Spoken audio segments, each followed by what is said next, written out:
want a different result, you have to show up different. And then the next part is this exercise of reframing, of what I call centering on knowing exactly what is important to you and why does it matter.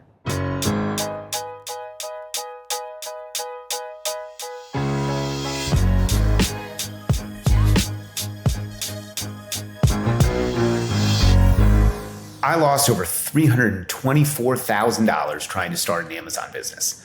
But I came back from that disaster that nearly lost my marriage, my house, everything.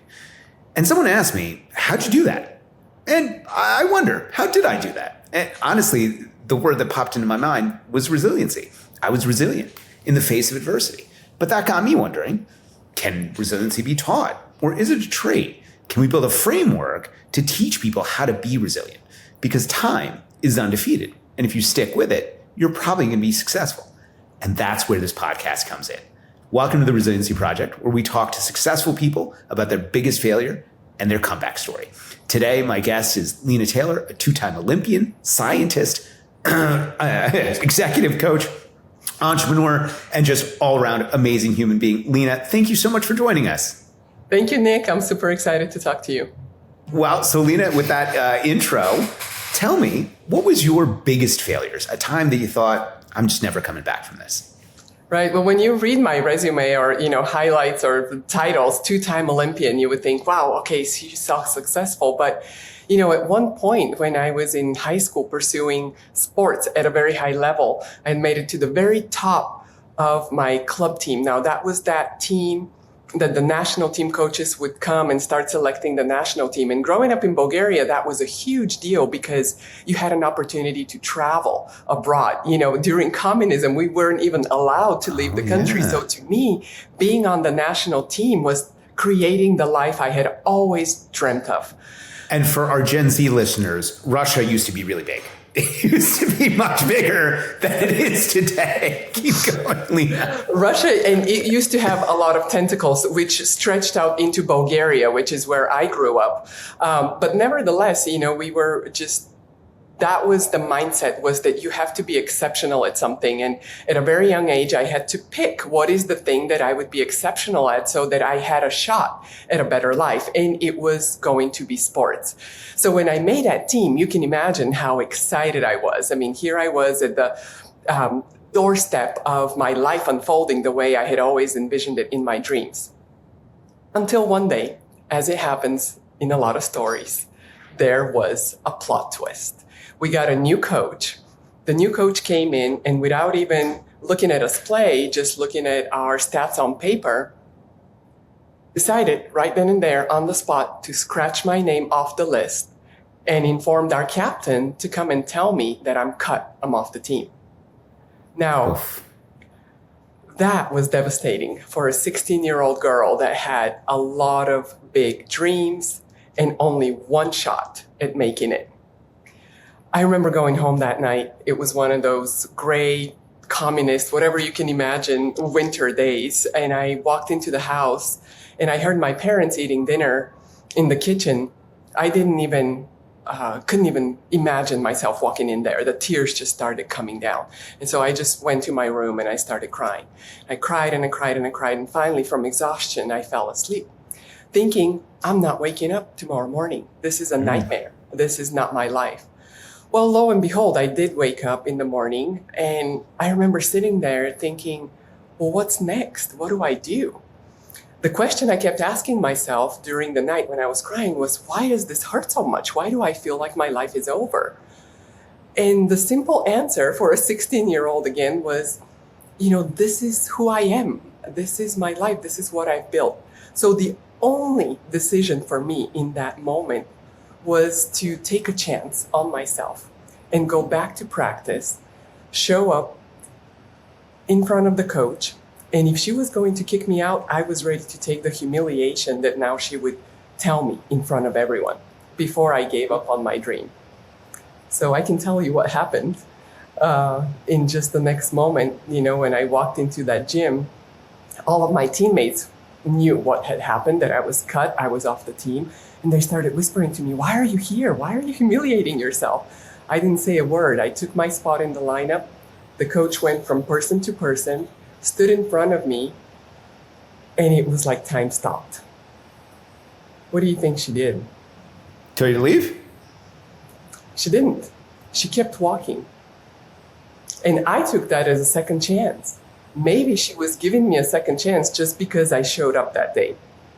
So whatever effort I was putting in that got me on that team to begin with, I now quadruple it.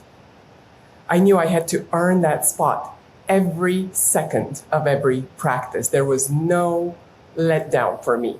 By the end of the season, I became a starter on the team. We ended up winning the national championship, proving to my coach and to my teammates that, yes, I deserved that spot.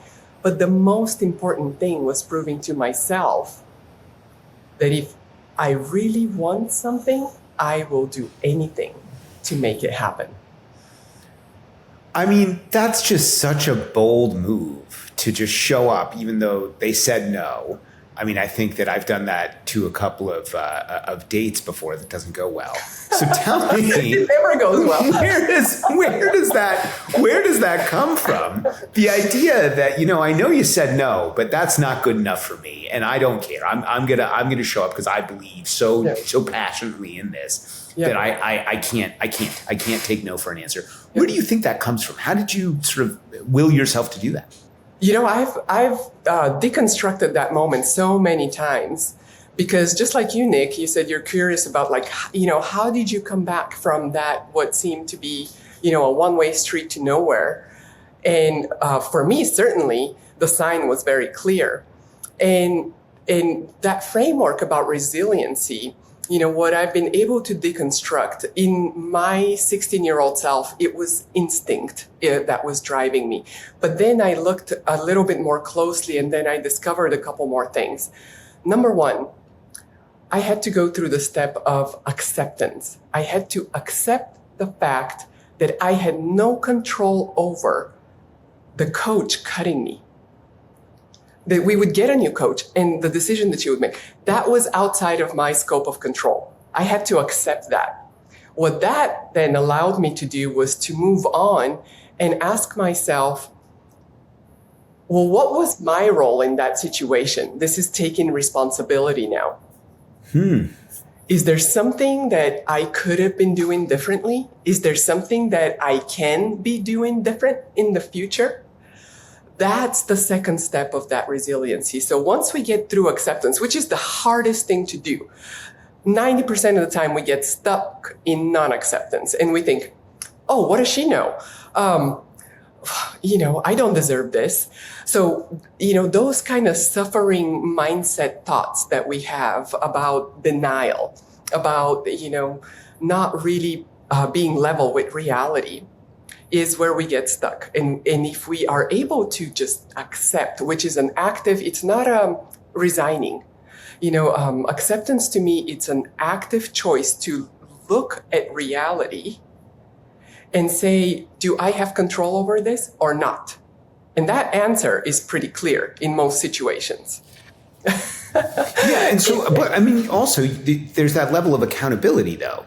Right. Was that given you from your parents? Where did you say that? Because look, I mean, a lot of people, I think when failure visits them, they have that victim mentality, right? Like, oh, why this is happening to me? It's always bad for me. This is happening to me, not for me, so that they can't really see that.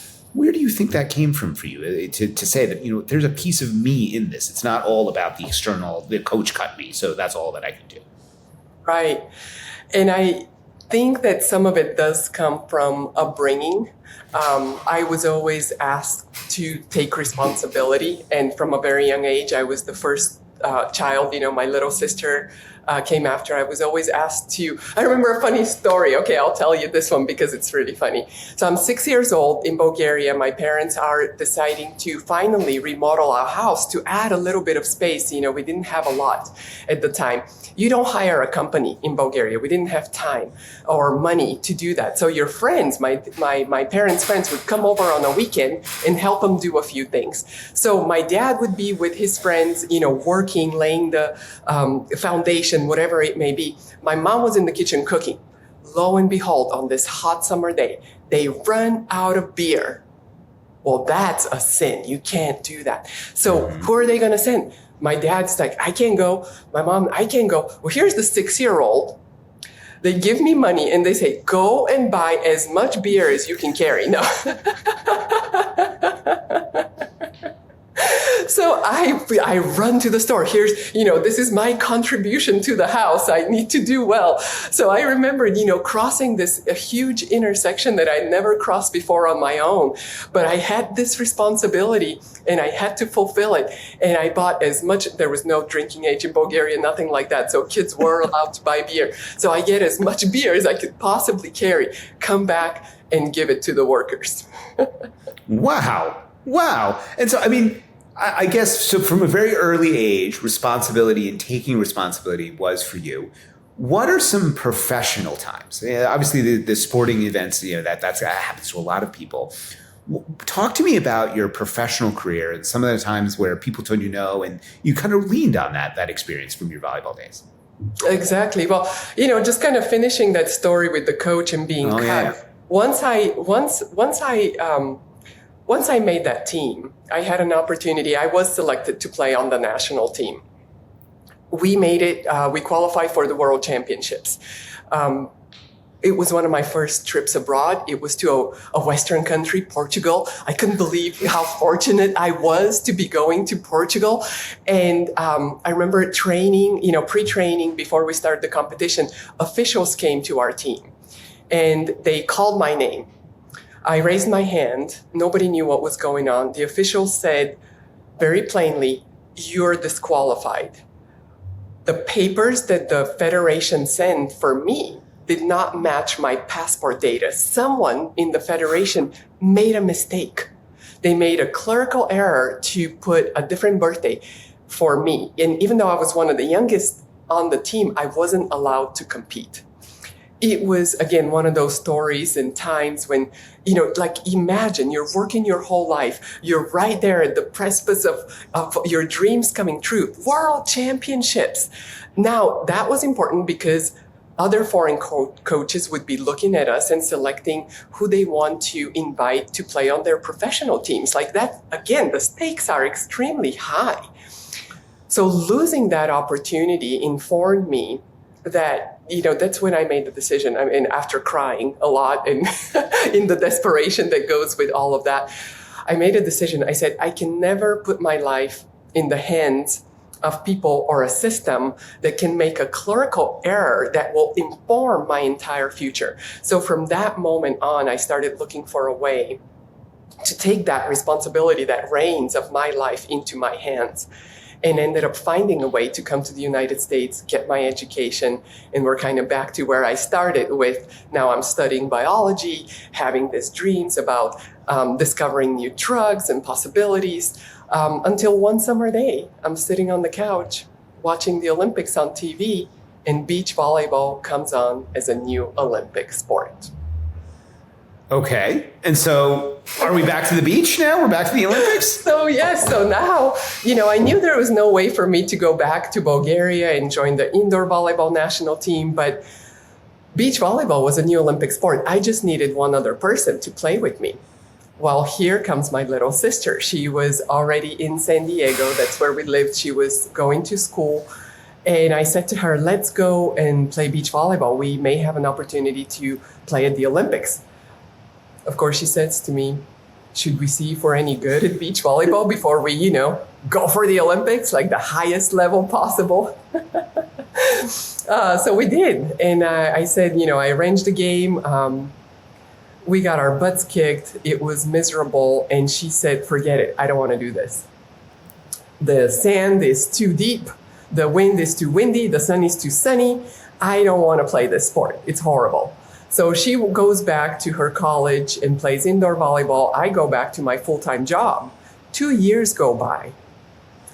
I'm still trying and figuring out playing on the weekends, working full-time. Finally, I figured out I need to show her what this could really look like. So when the World Championships came to Los Angeles, I said, come and just watch the competition.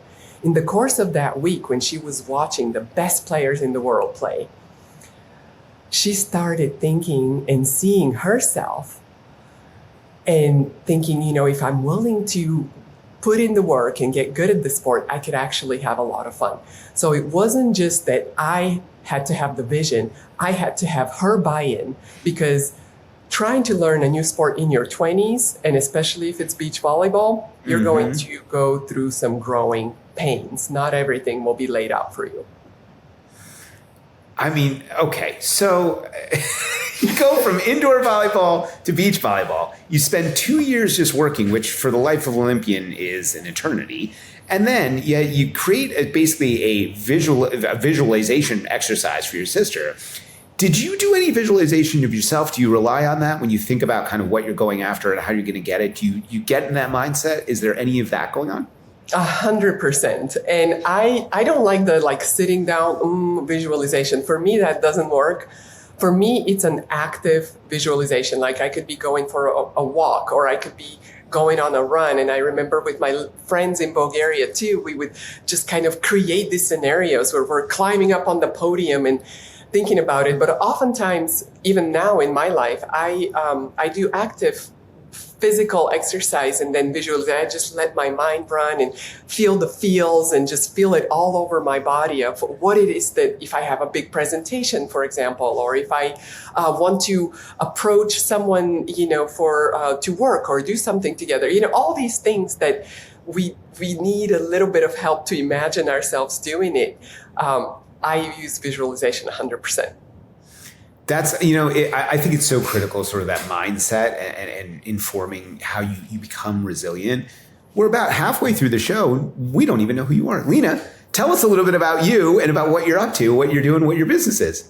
Okay, so, you kind of get a sense of what I've practically experienced in my life. And when I was, now fast forward a couple of decades, I competed on the professional beach volleyball tour together with my sister for a number of years.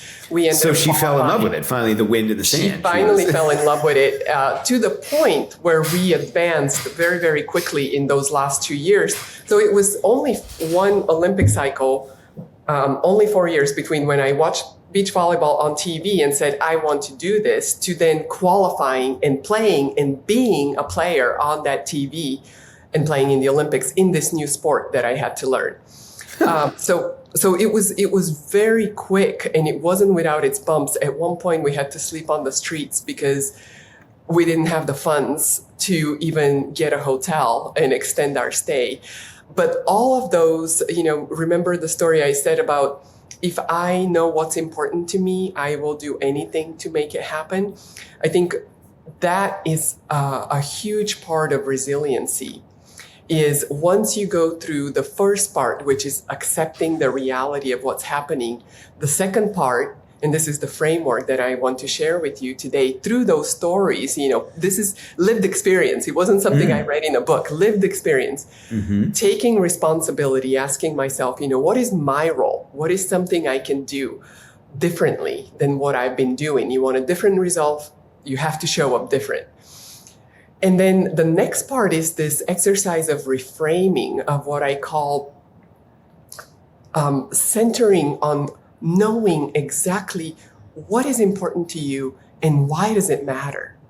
Once you have that kind of clarity, this is where you get the courage. You ask me, how did I show up to the team when I was already cut? It wasn't like I was brave. No, in fact, I'm very conservative in my choices. If you knew me better, you would know that. But what gave me courage in that moment was knowing what really matters to me and why that's important. And in that moment and all the moments from thereafter, I was fighting for my life. I was fighting for the way of life that I wanted to live that was not dictated to me by outside circumstances, but it was created by me by how hard I wanted to work at something. So that is a central component of resilience, is knowing what matters and why it matters to you. From there, you can now reimagine, which is the fourth step in that framework. You can reimagine another outcome, which is what I did when I showed up at my team. Right? Well, there could be another outcome. What if she lets me stay? Right? But that's the ability to now think forward in a positive way, integrating the learning from what just happened, but not, using curiosity also, not denying the choice before there's another possibility that can open up for you. And then the last step is, do you have the willingness to do what is required? That, you say, I want to do this. I want to be an Olympian. I want to have a lot of money. I want to have this house, this car, this lifestyle. Are you willing to do the work? A lot of people want these things. Are you willing to do the work? And so where did the work take you, Lina? I mean, you went back to science. You went into entrepreneurship, executive coaching. Tell me about where this had led you. Yeah. So when I was thinking about, like, I've done all these different things. I've been a scientist. I've been an Olympian. I've been in, like, what do I want to do next? Like, my husband and I started a family. I had the kids. I knew that, there's more of me that I want to give to the world. And I thought back and I said, yes, this is my life, but there are some things that I think it's not like I'm super special. I'm not. There were choices that I made, and there were some things that I could extract from these choices that other people can use too. So I started doing presentations, and this was during COVID too. And at that time, everybody was united by computers and online learning, and I had the ability to present to a lot of different companies. And I was invited to become an executive coach. And once I started coaching and I got my coaching diploma and certification and all of that, I realized this is the language that I've been speaking with myself all along. It's this positive, looking at the future, figuring out what you want, doing some deep listening with yourself. And so that's what I started doing. And what I do today is I work with companies. For example, I have a one-day workshop next week with one of the billion-dollar tech companies that leadership wants to know, how do we persevere through changes? How do we perform better when the pressure is highest? So I take these lessons that I've learned in my life through very practical ways, and I break them down, and we do exercises that everybody can now envision themselves in that new role, that new outcome that they want to have for themselves. Amazing. And so you almost teach resiliency. I do. It's a central component of what I do. That's amazing. That's awesome. So, I mean, talk to me about some of maybe the resistance you get from people who, because I'm assuming you do, then this is a lot of mindset work. How do you get pushback on that of being just too woo-woo, too soft? I don't think that's right. I need to be analytical and sort of have the hard skills. But as you can see, I'm very practical. So I don't even do visualization or meditation in the most common ways that people think. I'm very practical. I want this to apply to your life today, right now, not 5 years from now. Nothing you need to be really doing. Like, what can you do today? So that and just my openness about it. I think a lot of times people say, oh yeah, but you're an Olympian. But very quickly when they hear my story, they say, well, but I was cut. It wasn't like I had these qualities. I had to learn how to do this. I had to fight every step of the way.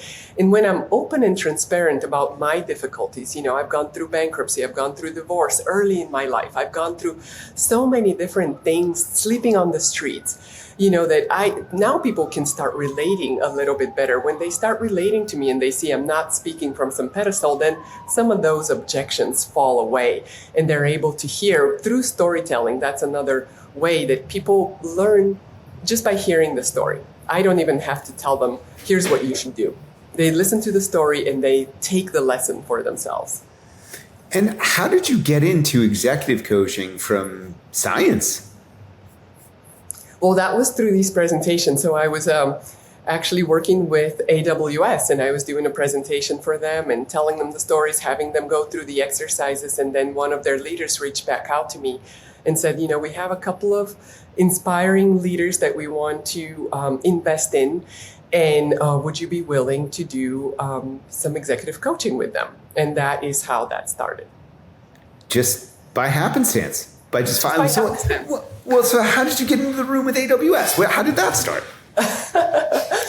So that was, again, I was telling you, this was during COVID, and it was a lot of remote work.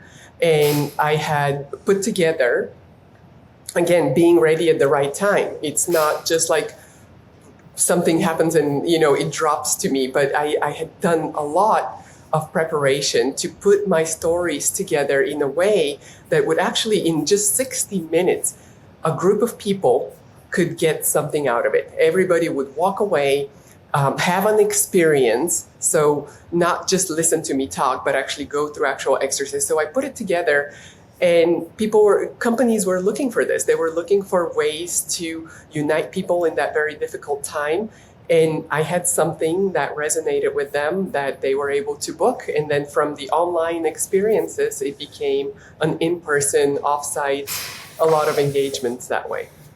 Did you intend this, or was your intention just to sort of give and give education? And what was there the game plan that, listen, I can maybe get in here and do some executive coaching, or it's a very valid question, because the way that it started is I have all these journals for, I have a journal for myself. I have a journal for every kid. We have 3 kids.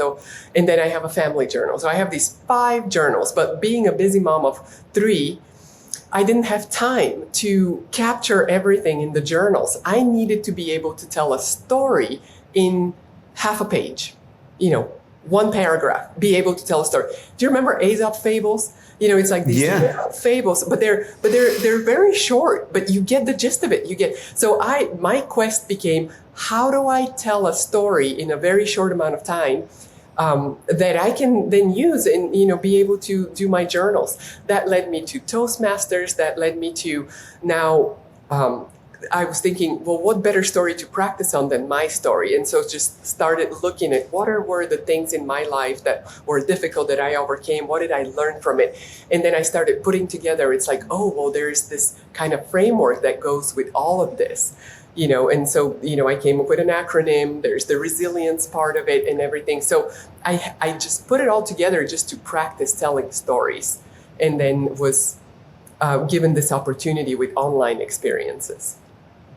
You mentioned Aesop, and my favorite Aesop fable is where the sun and the wind are arguing with each other about a man in a trench coat. And the wind says to the sun, I bet you I can make that man take his trench coat off, and you can't. And the sun says, sure, I'll take that bet. And the wind blows and blows, but the man just holds his jacket on tighter and tighter, and the wind is trying so hard to get it. The guy won't take his jacket off. So the sun tries, and he comes out, and he's just bright and sunny and warm, and the man takes off his jacket. Lina, you're a ray of sunshine. I have to tell you, this has been an amazing conversation. I have 2 final questions for you. The first is from our previous guest. It gets asked the next guest a question, and that's Stephen Scoggins, who asks, what is a moment where you were pleasantly surprised by the result that you got after walking through something difficult? It often happens now for any of our listeners that have kids, for example. We all know the struggles of trying to get teenagers to do their chores or little kids to brush their teeth, right? And you sound like a broken record, and you feel like, you're breaking that relationship just by nagging and asking people. And it oftentimes doesn't come directly from the kids. But they would go to someone else's house, and another parent would make a remark. Your son or your daughter are the sweetest people I've ever met. They're so responsible. They take care of everyone and make sure that, that everything is taken care of. So, to me, that makes the entire struggle with parenting and with being the disciplinarian worthwhile, eventually, they're listening, they're taking it in. It doesn't always come, they don't come at the end and say, oh, thank you, Mom, for, asking me to clean up my plates. That never happens. But eventually I'll hear it from someone else, and it makes me feel good. That's phenomenal. Lina, final question. I think you're going to have probably the best answer because you're the expert here. What does resiliency mean to you? That word, what does it mean to you? The capacity to recover quickly from difficulties. And the capacity alludes to what you talked about in earlier, which is this a trait or is this something we learn? Capacity implies that it is 100% something we learn. I couldn't agree more. Lina, thank you so much for being here with us today on the Resiliency Project. And guys, remember out there, I think one of the things that we can take away from today, it's mindset. And remember, time is undefeated. Keep going and you will succeed. Thanks for joining us today here on the Resiliency Project.